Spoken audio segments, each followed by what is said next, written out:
Whenever I'm asked as a real estate professional by a buyer that's purchasing a property, do they need to obtain a new survey? Is the existing survey good enough?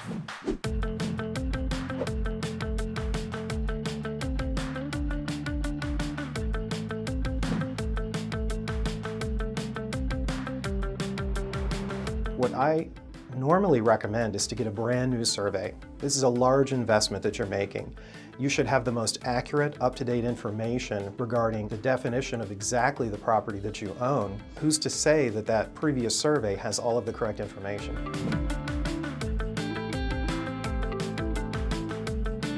The typical reaction, especially when you're in an existing planned unit subdivision, is, well, how much could have changed? Do I really need to add this expense to an already expensive endeavor?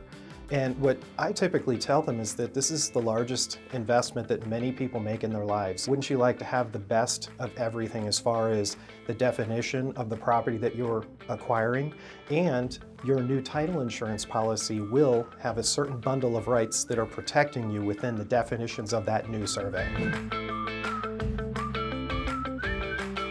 Whenever somebody has an initial reaction that, well, where can I save money in the purchase of my home? Do I really need a new survey? While it is an optional item, it's such an important factor to have attached to your new title insurance policy and reviewed by your real estate professional and your team as far as your closing attorney or title company. It's a small amount to pay for peace of mind.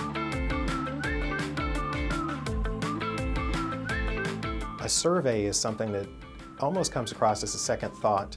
They're so focused on the contract, the financing, the title insurance, the home inspection, and one of the parts of due diligence is to actually obtain an accurate survey. Since it seems like such a small matter, I think that oftentimes it's not brought up until much later in the transaction. One particular instance that I experienced with a survey in a newer planned unit subdivision where you wouldn't think you would run into this issue. The seller provided us with the original survey from the builder. It included a pool and a lanai and all of the building structures that we assumed were built as new.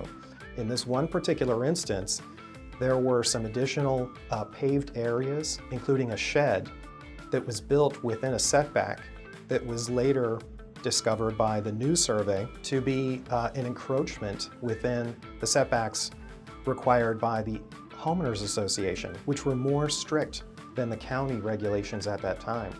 This protected the buyer in that the attorney was able to secure a variance to permit the additional structures that were built so that the buyer would not run into this problem whenever they go to resell the property or face potential homeowners association violation fees.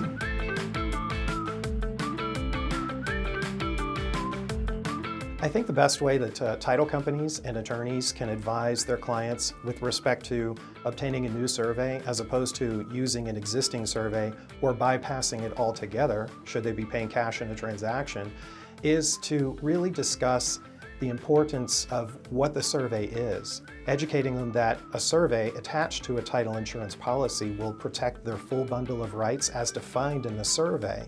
And that's something that can be looked over by several real estate professionals within a given transaction. But ultimately, it's going to come down to the title company or attorney that's providing that service to protect, once again, that bundle of rights for the purchaser.